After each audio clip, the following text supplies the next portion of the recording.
مدام منسيات عبريد يرنا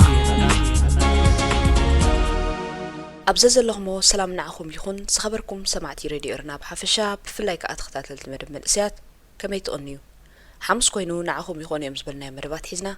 أبساعتنا ترخيبنا لنا ميرون هابت مريم زدالو مدب سقربلكم أخبارات محاري كسف السامي مدباتنا مسانا تسنحو سنة تسنحوت مدام منسيات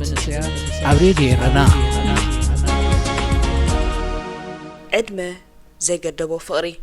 زمدناتات هوليود نحوارو زصنح يكونن فلوط اتمص امدي نحد عمت انت تصنحو عدمي ملو كم استمرعو متتصبصبلهم حد عمت ناي هوليود حدار اب حقኛ عالم 10 عمت مخانو بزحات رغصنياتات كوينوم يمدرو كمو سلازخوني امبار سلين ديونن نفسي هرب على البيتا رينا انجليلن نخلت 120 عمتات تمرعم نيروم زبهاللهم because you loved me أبتبل سنة بباويت سرحتها يوم مس أنجليل أبشحن شعتميتن سمانين تراخيبهم شعو نسا والعسر تخلط عمت كتكون كلا نسوغن ود 30 عمت نبرة جاك اتنمويا سلين ديون زم حدر زنبرة حوا نايمة جمرتا نسأل درفا نا أنجليل مسددلو بدمزا أزوي تمارخة بعلا مزيا خدر فولو دما توكسو حوا قالت موالي كيعبره حيزوا نابو مزا شعيا دما بأكل أفيت خوينا خدرف زبقعت شعياون بدمز أبلا فقر زنزحاتلو سلين ديون إنا درفتن كلا أنجلين بتمسات زأكل كبكيو ترأيو بزخاء اتاولدو سنة بباويت تصبق كمز درفت شعيلا فليطا اتي أبزبزح عدمان سنتا أفكاري سلين ديون كوينو زحلفة أنجليل قدمي غالبقو نام محدرا مغيارو أب كندا درافاي بوب ينيرو أب كل عمتات أبتي إندستريز نبرو الأوان كأ كم دمت سلين ديون سمعو خمزي فلت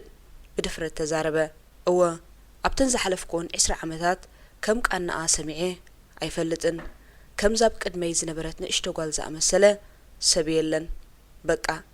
بفتس ما يرأخون كبل بتمسات تزاربة تمسات أنجليل كينو تمسات أنو ودسان قبراو حاجز نيرو دمس سلين ديون كساب كندي مرئيت دو زبل مخانو زأمنلو قصاليت كوخب عالم نخغبرا ازي توفين تبعن حدغنيان سغمتي وسدن كمتي ناس ويكلي زغلصو خا نمجمرتا ألبوم سلين ديون نمخفال ابشن 980 حدن غزو كم تحجا اتحازه بس سرح بلاد ما سلين ابتولدي عدا خنادا بقصبت كوخب اسمع سلين ديون ابتاب كل تشح عمت مهرت صحافتا مذكرتا زانتاين حلمين تبل مصحف مس أنجليل زنبرا ركب اتبع صفتات كاب ازعب سباي ابشن 985 نبعلت بيتو مستفاتحه مخانا صحيفه نيرا ابشن 988 اود الدردر في يوروفيجن اب 10 عمت عدمئه دحر معواتايو مس أنجليل زنبرا ركب فقراو ملكع كحز زخاله نساتبل ننفسي اب حقفو دربيا دحرتا مشاتتي آغاري اب تحت خبرتا عاصفه اب رأس عرات كوفيله نيره مستزفقرو سباي بيني بمنباريكا حقوست نبركم سلين ديون نانجليلن قدمينا بحزب موصوم ناستات حدا عمت يوم بفقر زيروم استغاننا فللي زنبرو عدميوم موياو زمدنومن سمعيتومن بزعباتي يا مجمرتا زنبروم ركب نبي اس نيوز ابزهابتو حبريتا أنجليل اتنكو كم فرياو ديقس عمكو سباي كتبل قلصتو مصامدا طراي كم زيكونن حدا كم زنبورون بدفرت نعلم تزاربت سلين ديون برغص بفقرو عبد بديلا بمنبارا اتنكو تفتو سباي كتبل زحفراي نبرن أنجليل نمويا سلين ديون بممراح حبس قصللو ركبوم نعمت مملاتا بفقري قنيو زمت امدي ولا كوا كساب 1199 بحساب افقر تحيلهم تنبرو ركبوم جن بهزب خيسمع سوريم غيرمو ركبوم كابت اماتي عين تسويرهم دما نلعل حد عمد قدم مرعا نزغبر مدلوات كتصاففو كساب زخونه زخون بحصص انحو يقداس ركبوم بسور قصلاي كالن እዚ ድማ ወላዲት ሰሊን ዲዮን ተረዝ ዲዮን ጓላ ምስቲ ብ26 ዓመታት ዝዓብያ ሰብኣይ ፍቅራዊ ህይወት ከም ዝጀመረት ድሕሪ መፍላጣ ወላዲታ ነቲ ኩነታት ክትቀበሎ ኣይከኣለትን ጓላ ልባበት አረጊት ሰብኣይ ኮብሊሉ መስሕብ ሓመይት ክትከውን ትደልዮ ኣይነበረትን ብዝተኻእለ መጠን ድማ ተቃወመታ ኣዝዩ ከቢድ ነይሩ ትብል ሰሊን ዲዮን ኣብ ልዕሊኡ ናይ ብሓቂ ሓያል ስምዒት ከም ዘለኒ ምስ ነገርኳ ኣደይ ዓቢዳ ክትፈላለየና ብዙሕ ፈቲና ካብቲ ኣትዮ ዝነበርኩ ዕቡድ ፍቕሪ ንኽወፅእ ብዙሕ ጽዒራ ኣብቲ መጀመርታ ብተግባራት ኣደይ ኣዝየ ተበሳጨን ሓሪቐነይ ነይረ ኣደይ ንኽትፈላለየና ተካይዶ ዝነበረት ጻዕሪ ኣያቋረጸቶን ኣንጀሊል ቅድሚ ሕጂ 2 ግዜ ሓዳር ፈቲኑ 3 ቆልዑ ከም ዘለዎ ነጊራትኒ ኣብቲ ንሳ ሓጢኣት ትብሎ ዕቡድ ፍቕሪ ግን ንሱ ተሓታቲ ከም ዘይኮነ ኣይከሓደትን ትብል እዚ እናኾነ ግን ጻዕራ ኣይተዓወተን ምፍልላዮም ከይረኣየት ወላዲት ሰሊን ዲዮን ኣብ መወዳእታ 2020 ኣብ መበል 92 ዓመት ዕድሚኣ ካብዚ ዓለም ብሞት ተፈለየት እታ ኣብ ላስ ቬጋስ እትቕመጥ ዝነበረት ዲዮን ብርግጽ እታ ኣብ መስርዕ ዕውታት ደረፍቲ ዓለም ብልጽቲ ደራፊት ነይራ ፍሉይ ቃንኣ ፍሉይቲ ገይርዋ ኮኸብነታ ድማ መዳርግቲ ኣይነበሮን በዓል ቤታ ንሳ ክትዓቢ ዝገበረቶ ወፋይነት ንዝኽሩ ህያው ዝገበረትሉ መንገድታትን ልቢ ዝትንከትን እዩ ኣብቲ ውዕውዕ ስምዒት ፍቕሪ ኣብ ዝነበሩሉ እዋን እዩ በዓል ቤት ሰሊን ዲዮን ኣብ 1992 ብሓባር ኣብ ዝነበሩሉ ናይ መጀመርታ ዓመታት ናይ ጥዕና ምዝንባዕ ዘጋጠሞ ኣብቲ እዋን እቲ ክልቲኦም ተሓጺኦም ነበሩ እቲ ሕማም ወቕዕ ልቢ እዩ ነይሩ ከምቲ ሃፍ ፖስት ዝገለጾ አንጀሊልን ሰሊን ዲዮንን እቲ ፍጻሜ ኣብ ዘጋጠሙሉ እዋን ኣብ ቤቨርሊ ሂልስ ካሊፎርኒያ ኣብ ዝርከብ ፎር ሲዝን ሆቴል ነበሩ ድሕሪ ቀትሪ ኣብ መሕንበሲ ቦታ እንከለዉ ከዓ ኣጋጢሙ ሰሊን ዲዮን ከም ዝገለጸቶ ኩላትና ንፈርሖ ነገር ኣጋጢምና ንሱ ናብ ሆስፒታል ክወሰድ እንከሎ ከይተረፈ ገና ኣብ ናይ መሕንበሲ ክዳን እዩ ነይሩ ክትብል ዝኽራ ተካፍል ሰሊን ዲዮን ድሒራ ንፒፕል ብመንገዲ ሃፍ ፖስት ኣብ ዝሃበቶ ሓበሬታ ብሊፍት ወሪድና ኣብ ነፍሲ ወከፍ ደርቢ ድማ ደው ይብል ነይሩ ትብል ሽዑ ኣብ ክፍሊ ህጹጽ ረድኤት ከም በረድ ደሪቐ ደው ኢለ ነይረ ግን ሓካይም ናይ ብሓቂ ጽቡቕ ክንክን ገይሮሙሉ እዮም እቲ ዘሰንብድ አንጀሊል ብውቕዕ ልቢ ምጥቅዑ ጥራይ ዘይኮነ ናይ ነዊሕ እዋን ምልክታ የርኢ ዘይምንባር እዩ እቲ ሃንደበት ዘጋጠመ ሕማም ኣብዞም መጻምድቲ እንታይ ጽልዋ ከም ዝነበሮ ብልክዕ ምግላጽ ኣጸጋም እኳ እንተኾነ ድሕሪ 2 ዓመት ግን ኣብ መወዳእታ ሕጽነቶም ሰሊን ዲዮን ናብ ህዝቢ ቀሪባ ብሓቂ ሰባት እንታይ ኢሎም ከም ዝሓስቡ ፈርሐ ነይረ ክትብል ኣብ 1994 ምስ ፒፕል ኣብ ዝገበረቶ ቃለ መሕትት ተዛሪባ ነይራ ብዛዕባ ሰሊን ዲዮን ክንሓስብ እንከለና ብዛዕባ እታ ኮኸብ ኢና ንሓስብ ንሳ በቲ ዘደንቕ መልክዓን ደፋር ምርጫታታን ሰባ ገሪማ እያ መርዓ እውን ካብ ዝወፃኢ ኣይነበረን ሕማም መጻምዳ ከይዓጠጣ ምስ አንጀሊል ተመርዓወት እዚ ውሳኔ ካብ ትጽቢት ብዙሓት ወፃኢ ነይሩ ከምቲ ዩኤስ ዊክሊ ዝገለጾ ሰሊን ዲዮንን አንጀሊልን ኣብ ሞንትሪያል ኣብ ዝርከብ ኖትረዳም ኣብ ዝተኻየደ ውቁብ ስነ ስርዓት ድማ ቃል ኪዳን ኣሰሩ ሰሊን ዲዮን መርዓኣ ብኽብ ዝበለ ጽምብልያ ኣሕሊፋቶ ኣብቲ ጽምብል መርዓኣ ጌራቶ ዝመጸት ልብሲ ድማ ካብ ብዙሓት ኣቓልቦ ሰሓበ ንሳ 20 እግሪ ዝነውሓታ ባቡር ዝሓዘትያ ትመስል ነይራ ከምቲ ቮግ ዝገለጾ እቲ ክዳን ብሚረላን ስቴቭ ዝተነድፈ ኮይኑ ንኽትሰርሖ ኣስታት 1,000 ሰዓታት ዝወሰደ ምዃኑ እዩ ክሳብ ሽዑ ኣደ ሰሊን ዲዮን ነቲ መርዓ ትድግፎ ይነበረትን ናይ 26 ዓመት ፍልሊ ዕድመ ዝነበሮም መጻምድቲ ግን ተጻብኦታት ቤተሰብ ይኹን ጋግ ዕድሚኦም ካብ መምርዓው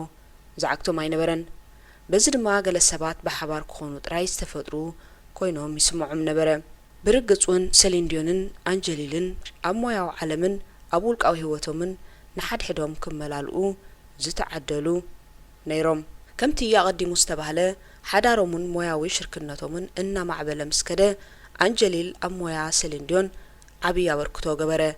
ብሓንሳብ ኣብ ዝሰርሕሉ ኣብ ዝነበሩ እዋን አንጀሊል በዓልቲ ቤቱ ሓይሊ ትኾኖ ስለ ዝነበረት ነታ ኮኸብ ኣብ መንገዲ ኮኸብነታ ሓጊዙ ሰማይ ሰቐላ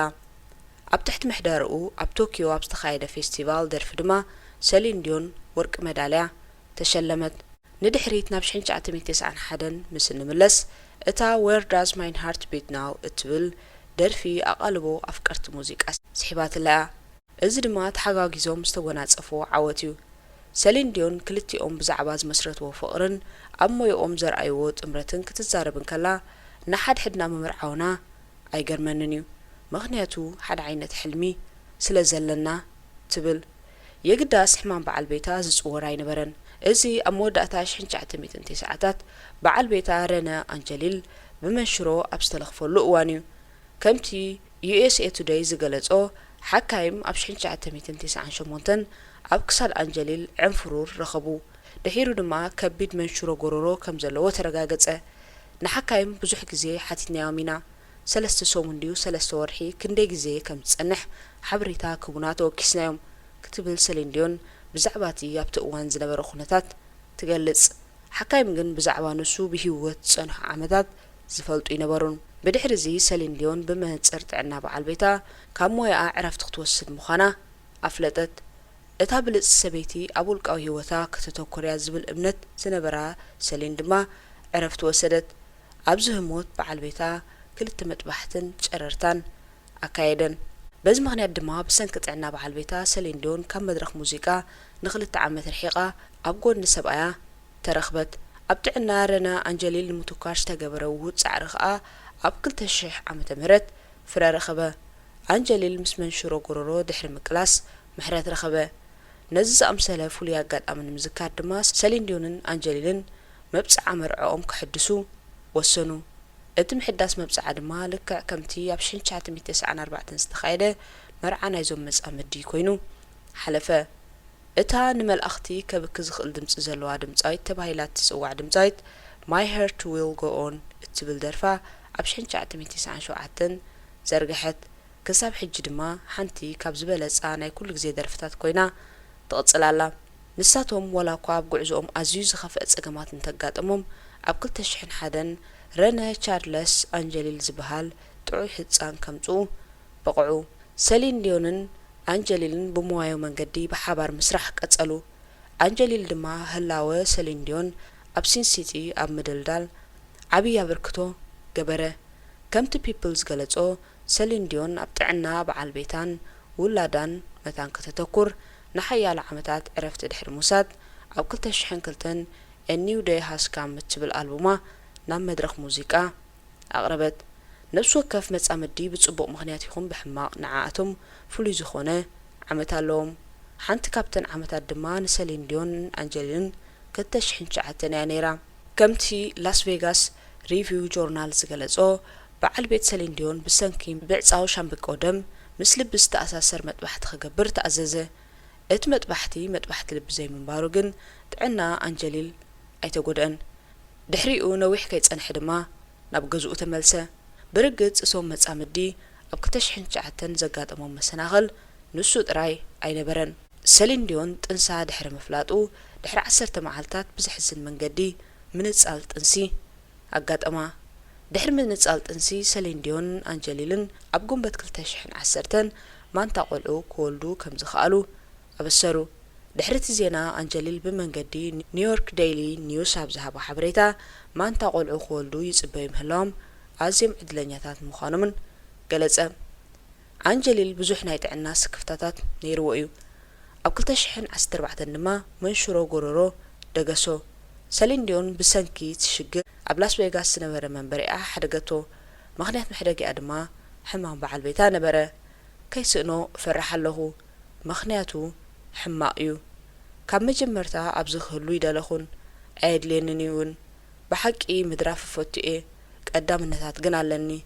ንሱ ድማ ሰብኣይ እዩ ክትብል ድማ መግለጺ ሃበት ካብቲ ዝፈርሓቶ ኣይወፀትን በዓል ቤታ አንጀሊል ድሕሪ ተኸቢድ ሕማሙ ኣብ መበል 73 ዓመት ዕድሚኡ ብ14 ጥሪ 2016 ዓረፈ ሽዑ ልቢ ሰሊን ዲዮንን ልቢ ዓለምን ብሓንሳብ ተሰባበረ ክልቲኦም ጽቡቕ ሓዳር ዝተኻፈሉ ኣብነታውያን መጻምዲኦም ነይሮም እንተ ተሰሪሒሉ ከም ልቢ ክልቲኦም ጸንዕ ቃል ኪዳን እንተ ደኣ ረኺቡ ፍቕራዊ ዛንታታት ሆሊውድ ዕንቅፋት ወላ ይደራረቦ ክቕጽል ከም ዝኽእል ንኹሉ ኣመስኪሮም እዮም ሰሊን ዲዮን ነቲ ዜና ብመንገዲ መርበብ ሓበሬታ ኣረጋጊጻቶ ብሓዘን ተጎቢኣ ድማ ድሕሪ ነዊሕን ተባዕን ጻዕሪ ኣንጻር ሕማም መንሽሮ በዓል ቤታ ኣብ ላስ ቬጋስ ኣብ ገዛኣ እንከሎ ከም ዝዓረፈ ብምረት ገለጸት ከምቲ ኣቐዲሙ ዝተገልጸ ሕማም አንጀሊል ካብ 1998 ጀሚሩ ኣታውን ወጻእኒ ነይሩ ንሱ ኣብቲ ናይ መወዳእታ 2 ዓመታት ህይወቱ መመገቢ ሻምብቆ ተሰሪሕሉ እዩ ምስ መንባር ዝቃለስ ነይሩ። ሰሊን ዲዮን ንዝተፈላለዩ ማዕከናት ዜና ብዝሃበቶ ሓበሬታ በዓል ቤታ ኣብ መወዳእታ ናይ ስንብት ዕድሚኡ ናብ ዓዱ ናብ ላስ ቬጋስ ተመሊሱ እዩ ኣሕሊፍዎ። ኣብ ኣፋፌት ዕለተ ሞቱ ሰሊን ዲዮን ነቲ እንኮ ኣፍቃሪ ልበይ ኢላ ትጽውዖ ፍቕራ ብዛዕባ ምስኡ ዘሕለፈቶ ናይ መወዳእታ ህሞታት ብሓንሳብ መንባሩ ትነግር። ንሱ ሰሊን ኣብ ሕቑፎኺ ክመውት ደልየ ኣለኹ ክብላ እንከሎ ንሳ ድማ እሺ ጽቡቕ ኣነ ክህሉ እየ ኣብ ሕቑፎይ ድማ ክትመውት ኢኻ ትብሎ ነበረት። ሰሊን ዲዮን ድሕሪ ሞት በዓል ቤታ ልባ ንኻልእ ጎበዝ ክፉት ኣይነበረን። ኣብ ዝሓለፉ ዓመታት ክሳብ ሎሚ ፍቕሩ ብዙሕ ትርጉም ስለ ዝነበሮ ከም ልቢ ርግቢ ካልእ ሰብኣይ ክትእቱ ኣይከኣለትን። ደቀይ ይሪኦም ኣለኹ ኣትኪለ ክጥምቶም ከለኹ ምስሉ ኣብ ምስሎም ስለ ዝጸንሐኒ ብሓንሳብ ምስኡ እየ ዝነብር ዘለኹ። ሕጂ እውን ኩላትና ንደቀይ ሓዊስካ ምስኡ ኢና ንነብር ዘለና። ንሱ መዓልታዊ ኣካል ህይወትና እዩ። መንፈሱ ድማ ኣዝዩ ሒለ ንምባል ከዓ ብሓንሳብ ኣውዕውዕ ፍቕሩ ከም ዘላ መስከረት። ሰሊን ዲዮን ካልእ ሰብኣይ ክትምርዖ ድያ ኣይትምርዖን ተሓቲታ ብዝመለሰትሉ ኣብዛ ካልእቲ እዚኣ ፍቕረይ ምስ ደቀይ ምስ ገዛእ ርእሰይን እዩ ክትብል መለሰት። ክሳብ ሕጂ ድማ ምዝኾነ ሰብ ኣብ ፍቕሪ ከይወደቐት ትነብር እንህት። እታ ጋግ ዕድመ ከዓጠጣ ኣብ ሓቀኛ ፍቕሪ ዝወደቐት እሞ ዓጸፋ ፍቕሪ ብበዓል ቤታ ዝተለገሰላ ኣብነታዊት ኮኸብ ሰሊን ዲዮን። ሬድዮ ኤረና ናጻ ድምፂ ኤርትራውያን። ዝኸበርኩም ተኸታተልቲ መደብ መንእስያት ንሎሚ ዘዳለናዮ መደብ ከም ዝተኸታተልኩሞ እዩ ነይሩ። ብዘቕረብናልኩም መደባት ዓጊብኩም ክትኮኑ ተስፋና እዩ። ክሳብ ዝመጽእ ሐሙስ ምዝተረፉ መደባት ሬድዮ ኤረና ንሓድገኩም ሰናይ ቀነ።